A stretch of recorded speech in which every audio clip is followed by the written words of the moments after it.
வணக்கம் மக்களே, நான் உங்கள் பிரியா ரஞ்சன், தூங்கா நகரம் மதுரையிலிருந்து. நம்ம வாழ்க்கை இருக்கே, அது ஒரு செம்ம ஜேர்னிப்பா.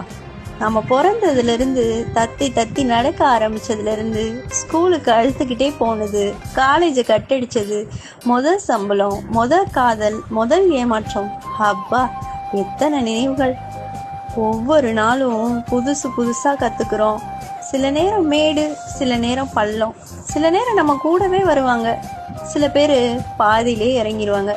ஆனால் இந்த பயணம் மட்டும் நிற்கவே நிற்காது. சந்தோஷம் வரும்போது கொண்டாடுங்க, துக்கம் வரும்போது கொஞ்சம் தாங்கிக்கோங்க. ஆனால் எது வந்தாலும் அடுத்த அடி எடுத்து வைக்க மறக்கவே மறக்காதீங்க. ஏன்னா இந்த பயணத்தில் நம்ம பார்க்குற ஒவ்வொரு விஷயமும், சந்திக்கிற ஒவ்வொரு மனுஷனும் நமக்கு ஏதோ ஒரு பாடத்தை கற்றுக் கொடுத்துட்டே தாங்க இருக்காங்க. ஸோ இந்த லைஃப் ஜேர்னியை ரசித்து வாழுங்க. ஏன்னா அடுத்த ஸ்டாப் என்னன்னு யாருக்கும் தெரியாது. போயிட்டே இருப்போம். நாமளும் அடுத்த வீடியோவில் பார்க்கலாம். நன்றி மக்களே.